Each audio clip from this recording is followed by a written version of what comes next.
Good afternoon.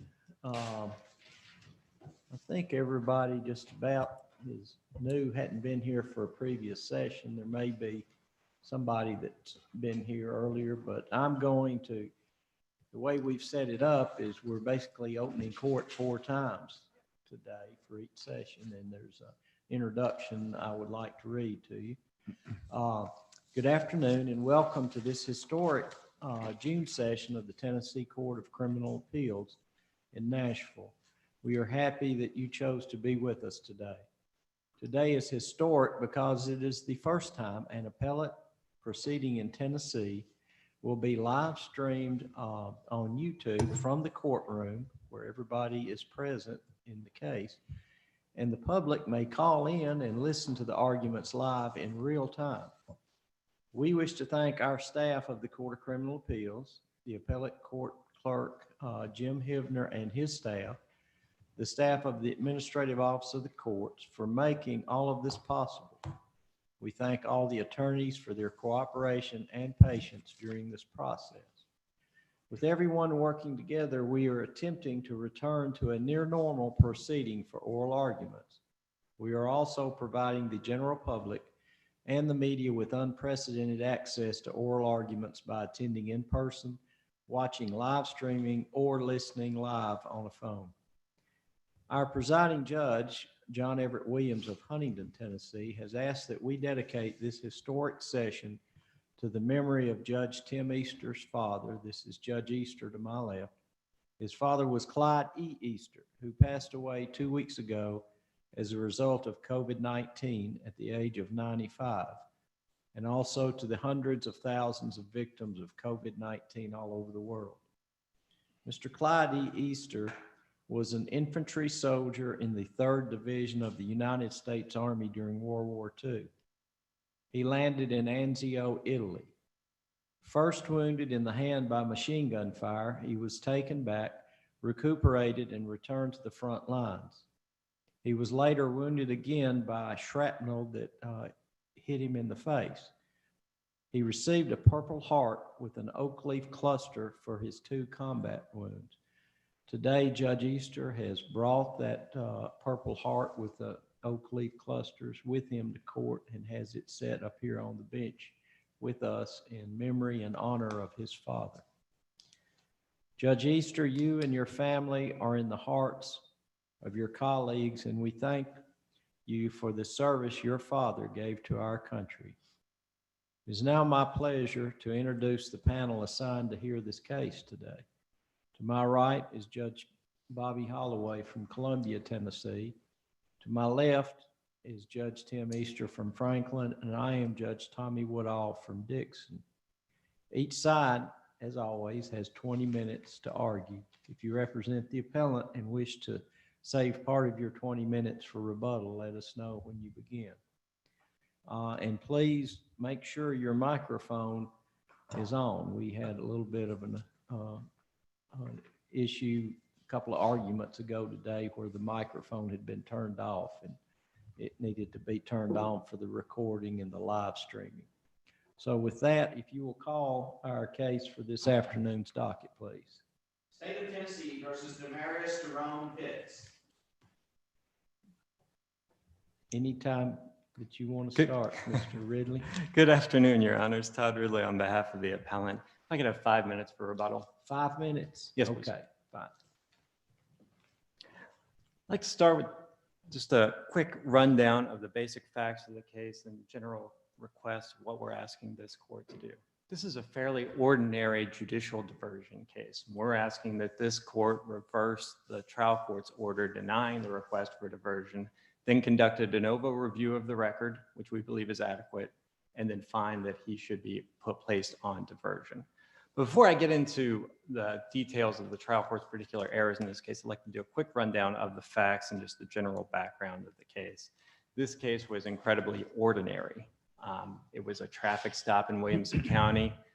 Search recovered narcotics, particularly Xanax and some marijuana, and that led to a charge of possession of the Xanax with intent. That led to a guilty plea and an agreed sentence of 3 years probation. The parties reserved the sole issue of diversion for the trial court to decide. At that diversion hearing, it was clear that Mr. Pitts was an ideal candidate for diversion. He has a solid education history, a solid work history, lives with his parents in his childhood home, has graduated high school, and has attended some college. He has no criminal record to speak of. Nevertheless, trial court denied the request for diversion. In doing so, the trial court committed 3 errors, any one of which on their own would be enough to justify reversal, but taken together, they require it. The first error is, and these are all outlined in the brief, but the first error is that the trial court repeatedly, both at the beginning of its ruling and at the end of its ruling, characterized diversion as something of a rare gift. When the trial court did that, it erred. Diversion is not a gift the trial courts get to give out. Now, it's true that this court and this Tennessee Supreme Court have repeatedly characterized diversion as a matter of legislative largesse, and it certainly is that. The legislature, however, is in the business of giving out gifts. They fund programs, they cut taxes or raise taxes, they give gifts. Judges and the judiciary do not. The judiciary is charged with applying the laws in a fair manner and applying the factors that have been articulated by the Supreme Court. Those factors, the electroplating Parker factors, do not say anything about this being a gift. They talk about the defendant's circumstances, they talk about the circumstances of the offense, but they do not say at the end, the trial court can disregard those factors and simply say, well, because this is a gift, I'm choosing not to give it in this particular situation. That's not the way it's supposed to work. So those comments by the trial court, which the state in its brief kind of dismisses as commentary, kind of permeated the proceeding because it began its ruling and it ended its ruling. And that attitude reflected just a fundamental misunderstanding of the way diversion is supposed to be adjudicated in trial courts. And because the trial court, by kind of applying that erroneous standard of law, erred, that in and of itself is inherently an abuse of discretion. Second, and this was reflected a little bit in the court statement of the issue from the website where it was announcing the case, is about the dismissed charges. So the thing the trial court relied on primarily was the trial judge said Mr. Pitts has had several run-ins or prior run-ins with law enforcement. What those run-ins consisted of were outlined in the pre-sentence report and the pre-sentence report only. There was no extraneous proof on it, nothing from Mr. Pitts about it, nothing from the DA about it. So it's just the pre-sentence report. That's all we have to look at. And what that pre-sentence report outlines is a number of traffic offenses, a few other things, all but one of which, and the one was a traffic offense, resulted in a dismissal. So that's all we know about those run-ins, is that there was a charge and it was dismissed. So what the trial judge was doing was saying these charges in and of itself are enough to say that Mr. Pitts has a history of criminal behavior. Charges, however, are not enough to characterize something as criminal behavior. The mere fact of a charge without more is not enough. Now, in the context of sentencing, you don't need a conviction. We're certainly not going that far. Frequently, trial judges look at a pre-sentence report and see evidence of criminal activity and use that evidence to say, well, that's enough to show a pattern of criminal conduct that's going to lead me to move up in the range, impose consecutive sentences, or deny diversion even. But that requires evidence. Usually in a pre-sentence report, it's in the form of an admission, where a defendant speaking to the person preparing the pre-sentence report admits, yes, I've engaged in this behavior in the past. That is evidence. But what the trial judge did is said the charges themselves are evidence. They are not. Charges by themselves are not evidence of anything, especially when they result in dismissal. To hold otherwise would effectively remove the presumption of innocence that's afforded every defendant. So that's error number 2.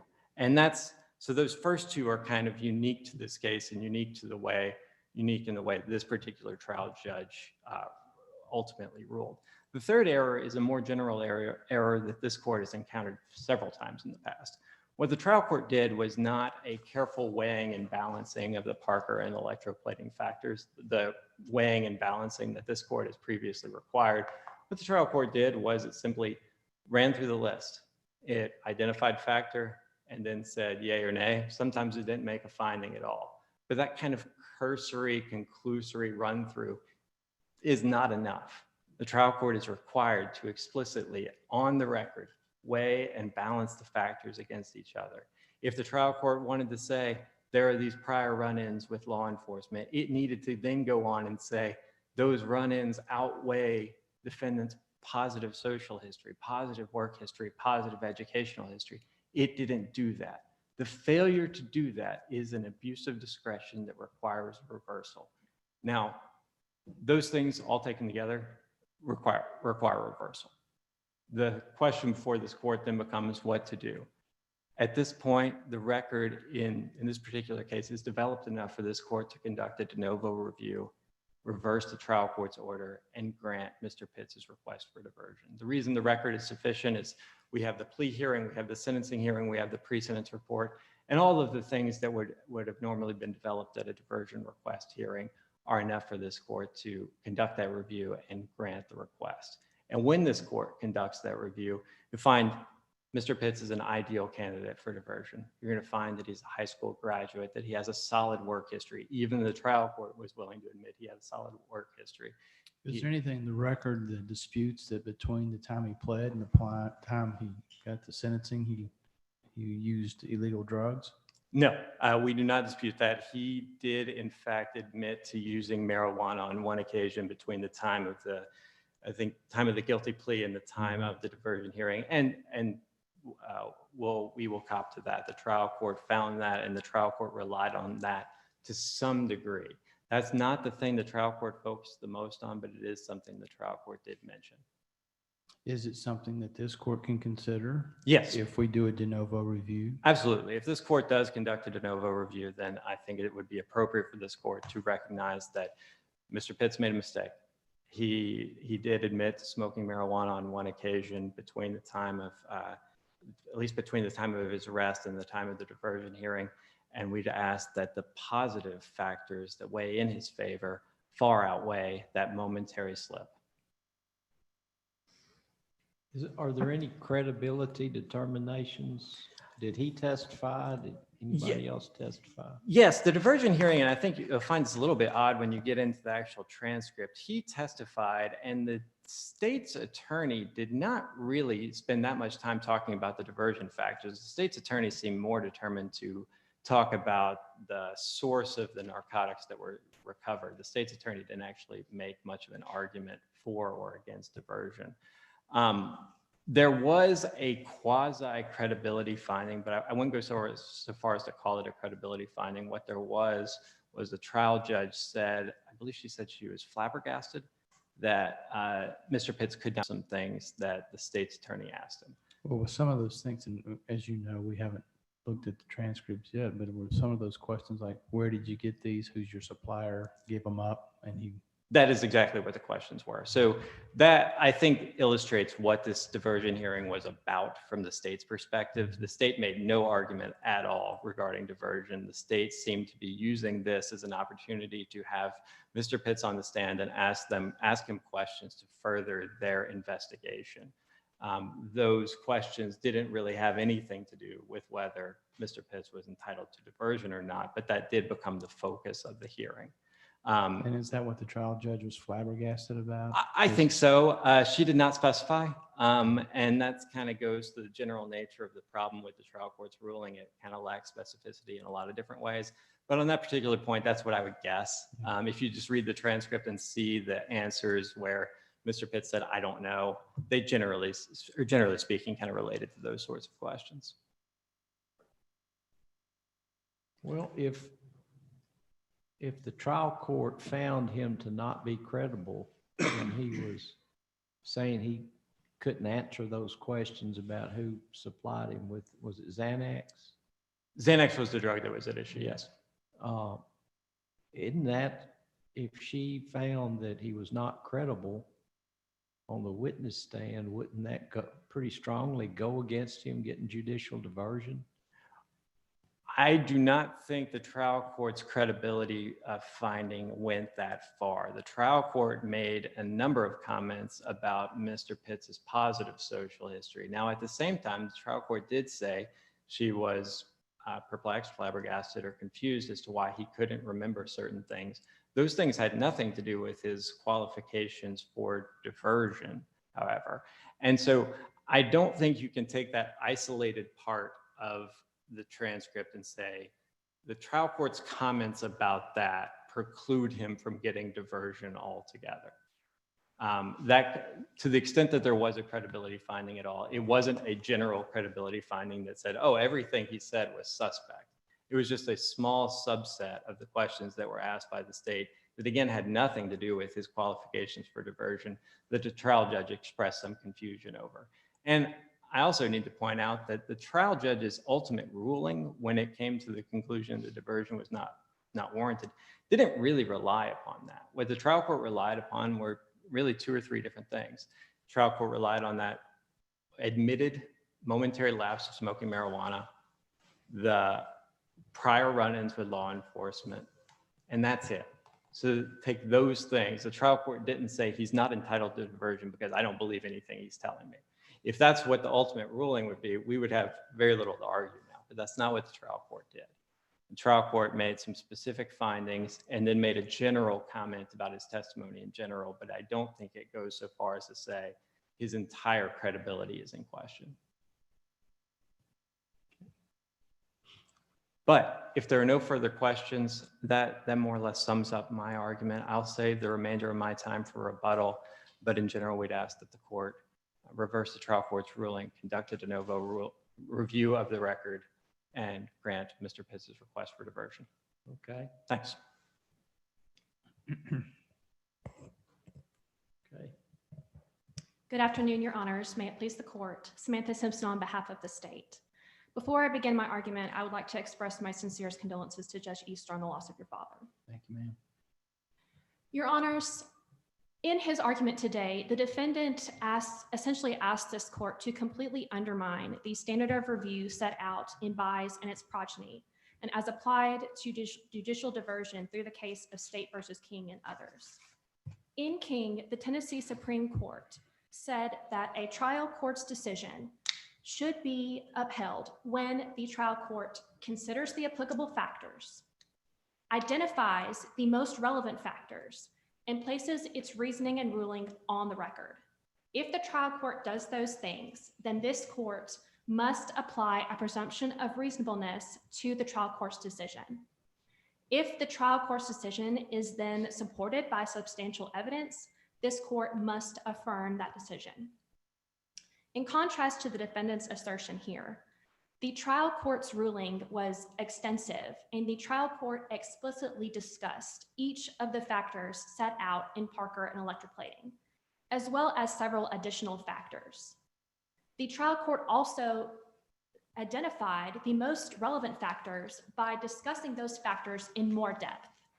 And lastly, the trial court did weigh those factors. Granted, the trial court may not have used the exact language that the defendant would have preferred, but the trial court is not required to use any specific words or magic language or have its ruling be a specific length. Requiring that kind of standard for the trial court, as I have said, would completely undermine the abuse of discretion standard of review that the Supreme Court has set for these types of sentencing determinations. Here, the trial court focused initially on the defendant's amenability to correction. And under that factor, the trial court looked at the defendant's prior arrest record. And as the defendant argues, or he contends that this was an abuse of discretion, but in case precedent set out by the Tennessee Supreme Court and this court, the trial court's consideration of those facts was perfectly acceptable and proper. Without anything more than just the pre-sentence report.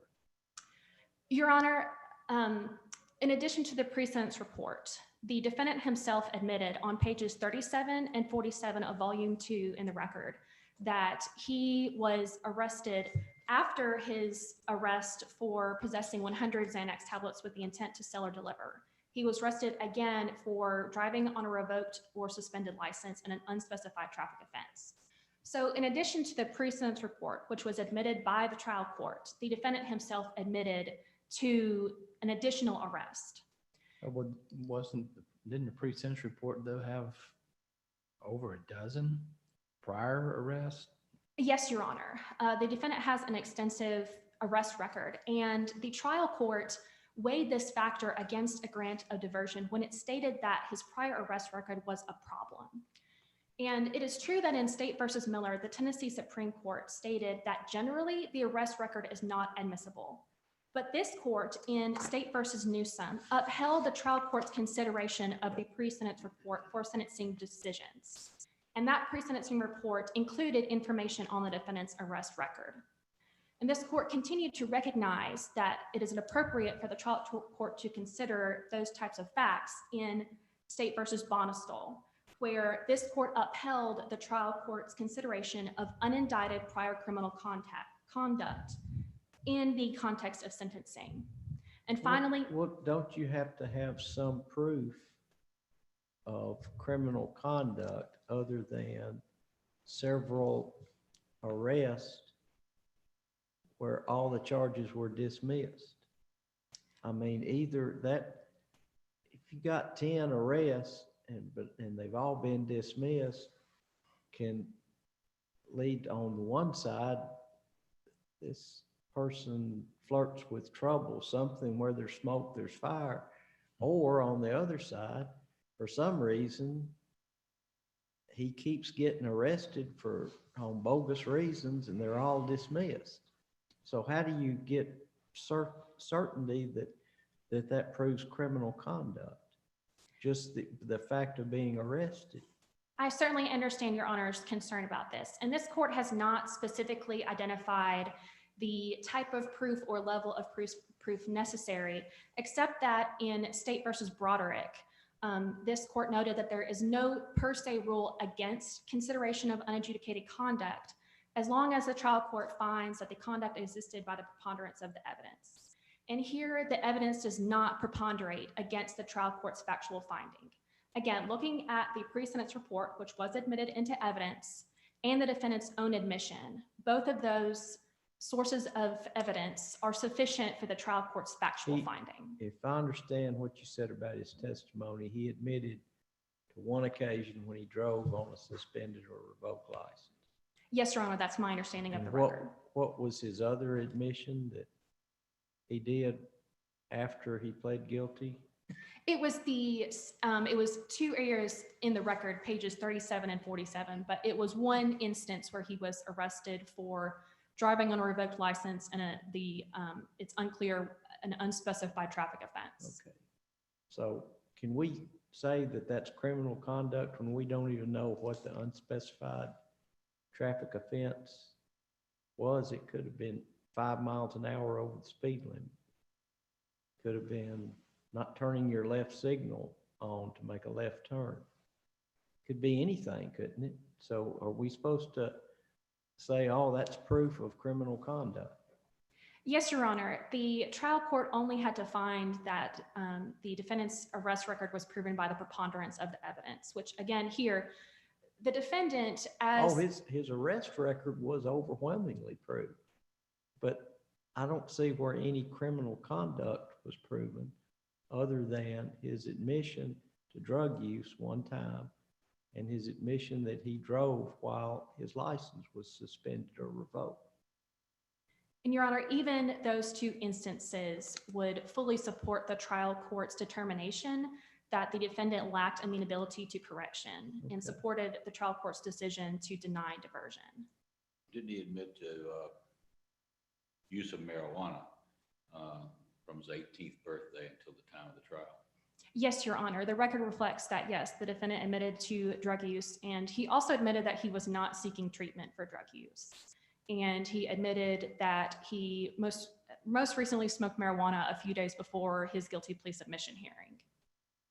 And all of those instances support the trial court's determination that his amenability to correction, his respect for authority and the laws, his current and prior drug use and health issues, all of those factors weighed against a grant of diversion based on those admissions. Now, one thing I picked up out of the brief, but I don't think Mr. Ridley argued it, How strongly did the trial court rely on the factors that he wasn't paying his medical debt or his student loans to deny diversion?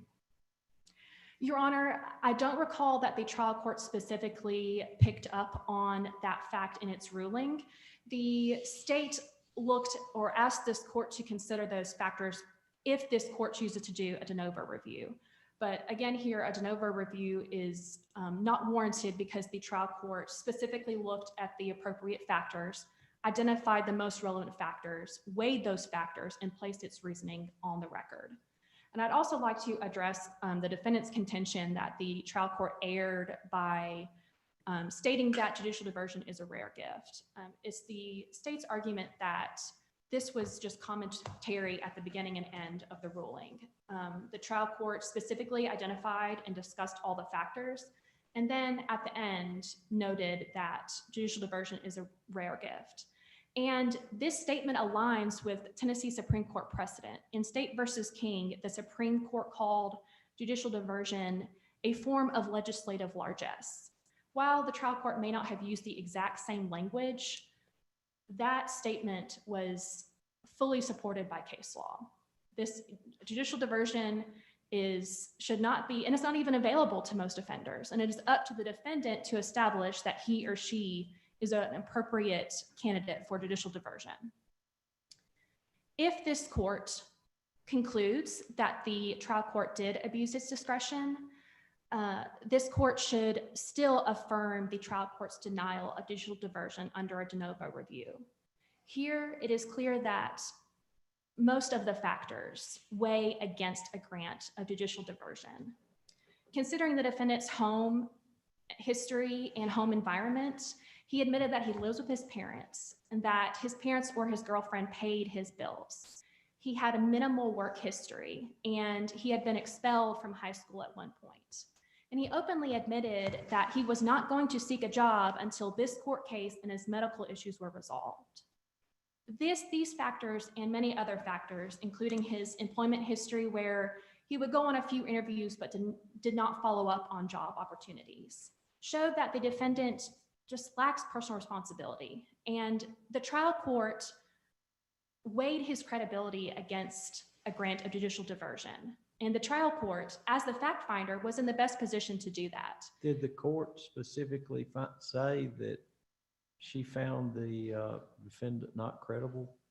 Your Honor, in the transcript on page 71, which I have before me, the trial court began to address the defendant's emotional stability. And the trial court says, I did have concerns about his credibility, conveniently not remembering a lot of things that I feel like he should have remembered. The trial court was not so concerned about not knowing his GPA, for example. But some of the times he said, I can't remember, it was unfathomable that he wouldn't remember what was asked of him on some of the questions. So in contrast to the defendant's assertion that this was a very specific credibility finding, the state contends that this was a general credibility finding and that the trial court made this finding after addressing his temperament and truthfulness on the stand. And that is the role of the trial court as the fact finder. Did the trial court base the fact he was still living with his parents? Did the trial court apply that in denying diversion? Yes, Your Honor. The trial court noted that under his social history, the trial court said there's not a whole lot we've heard on that. We've heard about him living with his family and that kind of thing. And again, it is the defendant's burden as the party seeking judicial diversion to establish that the factors weigh in his favor. In the absence of responsibility in his family structure goes to show that the trial court weighed this factor against a grant of judicial diversion. Ms. Simpson, in your research for this argument, were you able to find any cases in Tennessee where denying of diversion was upheld simply because the defendant would not give up his supplier? No, Your Honor. There's not case law that you're aware of that would support that that's a basis for denying of diversion without anything else.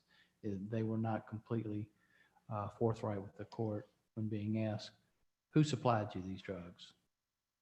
No, Your Honor, I did not find any case law showing that, but the trial court, again, mostly focused on his extensive arrest record and his admissions to smoking marijuana shortly before his guilty plea submission Well, hearing. are you still, on behalf of the state, arguing that he had an extensive arrest record and that was an appropriate factor for the court to consider? Yes, Your Honor.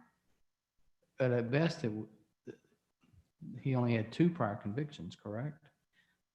I'm sorry, I may not have been clear. The trial court considered his prior arrest record. Right. He had no prior convictions up until these current offenses. And the trial court did weigh his lack of an arrest record in favor of granting diversion. But when the Conviction record, his lack of prior conviction record. Yes, Your Honor. Yes, I'm sorry. Yes.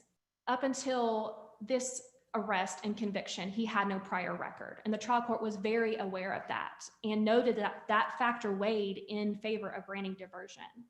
But when the trial court assessed all of the factors together, the trial court properly denied diversion in this case. And if this court chooses to conduct a de novo review, the state asked this court to again affirm the trial court's denial of judicial diversion because the defendant is not an appropriate candidate. And you, if we do a de novo review, you want us to apply that his medical debt and student loan debt should be held against him on whether he should get diversion. Yes, Your Honor, it's not the specific fact that the debt exists, is the fact that he openly admitted that he is not obtaining employment, that he was not applying for TennCare, and he was not paying the debt. It shows a lack of personal responsibility. The state proposes that this court could look at those facts through a lens of that it shows lack of accountability and personal responsibility. So again, it's not a per se rule that anyone who has medical or student loan debt would not be eligible. Clearly, the defendant is eligible. The trial court noted that, and the state does not contend that he wasn't.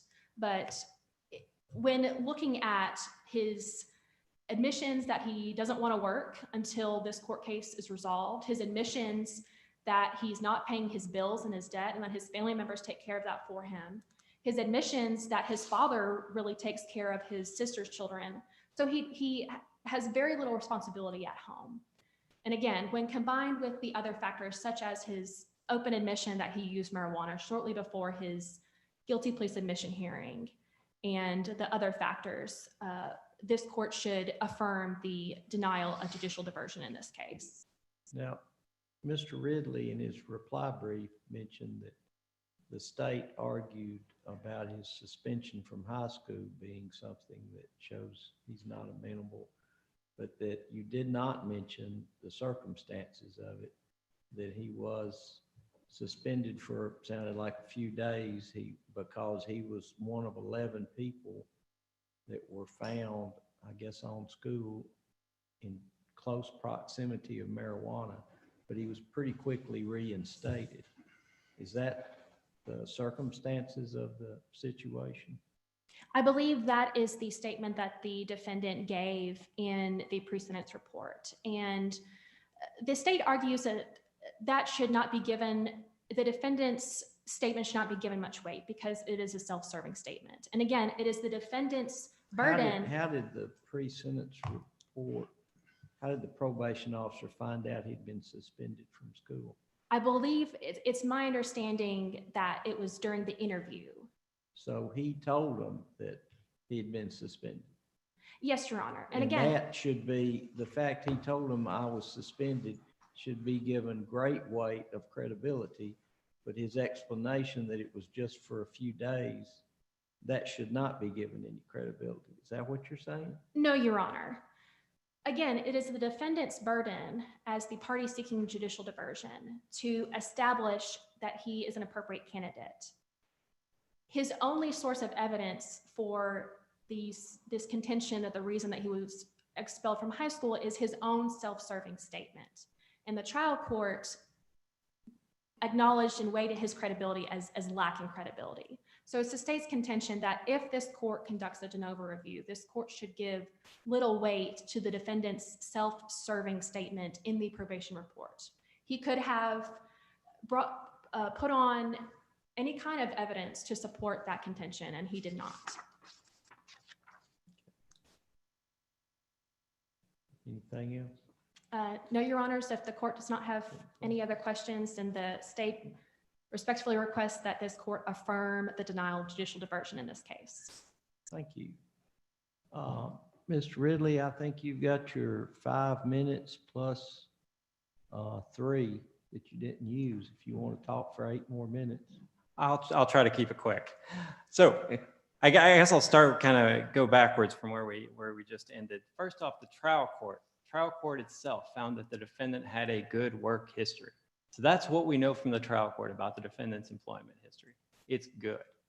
I can say this now, at the time of this diversion hearing, no, Mr. Pitts did not have a job. He is currently employed and is working 40 hours a week. To the extent that that matters to the court, I just wanted to pass that along. Second, I guess I'll just turn to the final point about his education history and the statements from his pre-sentence report. The pre-sentence report is what the trial court had to go on. This pre-sentence report showed that Mr. Pitts graduated from Hunters Lane in 2011 and that he had an incident his senior year that involved 11 other people and some marijuana. After he passed a drug test, he was reinstated. It's a bit disingenuous for the state to say, we'll rely completely on the part where he admitted he was suspended, but ignore entirely the part where the pre-sentence report says he graduated. How about, would it be disingenuous to say he got in some trouble in high school his senior year that had to do with marijuana and 11 other football players? He got kicked out and he tested, it wasn't positive, he got readmitted. Then conveniently, when he turned 18, he started smoking marijuana and continued to smoke, and even until he was arrested on drug charges, and then continued to smoke after he was arrested on drug charges until a few days before he went to court. That would be genuous, correct? I'm not sure I'm following the question. All right, let me go again. He was kicked out of Hunters Lane in a deal that had to do with 11 football players coming out of an area where marijuana had been smoked, correct? I don't recall from the pre-sentence report that it was football, but the gist is yes. All right. So he had a marijuana test at some point, got reinstated back to Hunters Lane and graduated with honors. Correct. Then he said he started smoking marijuana when he was 18. I assume once he became adult, he felt he could start smoking rather than just being where it was smoked. All right. Then he smoked marijuana up until he gets arrested for these offenses, which are drug offenses, one of which is possession of marijuana, another is possession for Xanax for resale. Is that correct? And then a traffic offense. And then after he gets arrested, he continues to smoke marijuana at least one occasion a week before he's supposed to be in court. Yes. And your position is that's not sufficient for the trial court to deny diversion. No, that's correct. My position is that the trial court's focus on that last incident of him smoking marijuana, and that's really the only incident the trial court focused on, is not enough for it to deny diversion, considering everything else that the trial court heard. And considering that the trial court's focus was on other things that I think we've established were inappropriate for it to consider.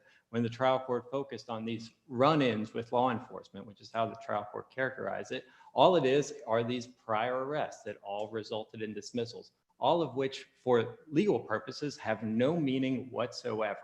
They were charges that were dismissed. Defendant was presumed innocent at the beginning of those charges, and when they were dismissed, he remained innocent.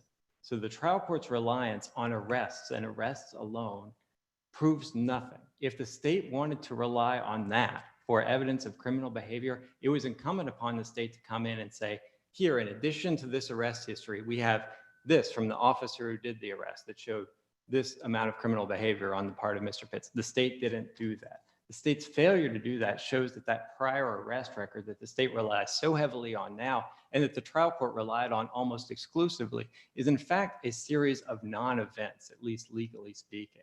So my point, I suppose, is that the trial court's ruling, while yes, it could have relied on that one isolated incident of marijuana use, was not enough for it to say diversion is inappropriate when all of the other factors weighed in his favor. Or if it was going to do that, it was required to say why one isolated incident of marijuana usage was so important that it outweighed everything else, because that's what the Supreme Court has instructed trial courts to do. Weigh and balance the factors against each other. If you're going to find that there's one bad factor, and we fully admit that there is one bad factor, he shouldn't have smoked marijuana that one time. But if you're going to find that, and you're going to say that's disqualifying for diversion. You need to say why his solid work history, why his education history, why living with his parents is not enough to outweigh that one thing. The trial court didn't do that. The state's suggestion that the trial court actually did conduct this weighing and balancing is just not supported by the record. And I'm not going to sit here and argue about what is and isn't in the record, other than to say when the court looks at the trial court's ruling and the transcript of that ruling, you're going to find the trial court not conduct that sort of weighing and balancing. It never said, I understand he has a good work history, but that one incident of marijuana smoking is too much for me to bear. Well, Therefore, diversion denied. Trial court never did that. what about the admitted history of smoking marijuana for about a year before they got arrested? Since he was 18, however long that was. Is prior usage of an illegal substance something that the judge can consider for criminal conduct? Absolutely. Okay, so you got not only the one time a week before he was supposed to be in court, but you got a history from some point prior. Sure, but those other instances are not what the trial court relied on. The trial court focused almost exclusively on that one incident between the time of the arrest and the time of the guilty plea hearing. Trial court was particularly troubled that there was an incident in there. So that's what she focused on. But Not as you said, the trial court had the pre-sentence report to base its decision. The trial court did have the pre-sentence report, and if the trial court had wanted to make a finding about that, it could have. It chose not to, and that's where the abuse of discretion comes in. If the trial court had done that, if the trial court had said, I hear everything you're saying about the education history, I hear everything you're saying about the work history, but I find that marijuana usage outweighs all of that, we wouldn't be here today. There wouldn't be anything to appeal, because that would have meant that the trial court did what it was supposed to do, weighed and balanced the factors against each other and concluded the diversion was not appropriate. But the trial court didn't do that. And the failure to do that is, in fact, abuse of discretion. And that means that it was an error and requires reversal. Mr. Ridley, you may talk yourself into a catch-22, because if we agree with you that that we should make a de novo review, can we then make the determination on de novo review that you just said that if Judge Johnson had done, y'all wouldn't even be here today? Is there anything that would stop us from looking at the factors that concern Judge Holloway that he just mentioned and say that outweighs his work record or any positives that we have, and upon de novo review, we also deny diversion? Well, that's certainly always going to be a risk whenever we come in here and say that there was an error and then request a de novo review. The results of the de novo review are going to be up to the court, and so we're not limited to the same factors that Judge Johnson.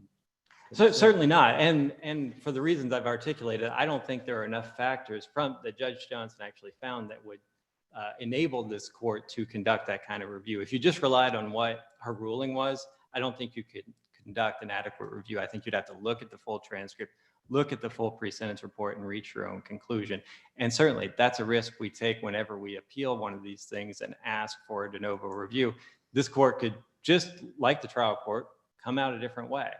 The alternative is a remand to the trial court that, frankly, is almost certainly going to go against Mr. Pitts. So we're asking the court to conduct a de novo review, and we think that if you conduct that review, you're going to come out a different way. I think what you're going to find is this was an incredibly ordinary set of facts that almost always results in diversion for defendant. There's an arrest, there are narcotics found. This is not a violent offense. There is no property damage.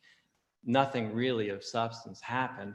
And when you look at Mr. Pitts, and you're not going to get the benefit of getting to talk to him and find out that he is working now, that he has a solid education history, but you do have the pre-sentence report where you'll see those things are true. He has a solid work history. He's had a solid education history. He's had some run-ins with law enforcement, but those didn't lead to You've answered anything. my question and your time is Okay, up. okay, fair enough. Before we close, I do want to thank you for one thing you did. I know you read the state's brief because they said you'd waived an issue because the transcript wasn't included. and you promptly filed a motion that was granted to supplement the record. Anybody that might get really bored and want to read my opinions in the last year will find multiple occasions where the court has had strong sentiments about defense lawyers or appellants who don't respond at all to any kind of, the state will say this appeal has to be dismissed because the notice of appeal was filed 2 days late. There's no response. There's no motion to file a late filed appeal. And with your position now as on the appellate division of representing, I guess you're taking cases some statewide. Yes. And I hope that your good work in taking action when the state raises a waiver or says an appeal should be dismissed will trickle down, and other lawyers will pick up that habit of doing something when a mistake has been made. Instead, just it gets to us, and we're really limited on how much we can review cases. I But appreciate the court appreciates Thank you. when a lawyer picks up and tries to straighten things out and get a record up here for us to review. Both sides did good briefs. Thank Was you this for your coming first and argument, arguing. Ms. Simpson? No, Your Honor, I argued in Jackson in January. I think I was down there then. Yes, you were. I bet it's the first time you've argued when the arguments are live streamed all around the world on YouTube. That is correct. That's quite an accomplishment for somebody just on their second time to come to court to argue a case. Thank you. Congratulations. Thank you. That will conclude our docket. All rise. This is, we're adjourned.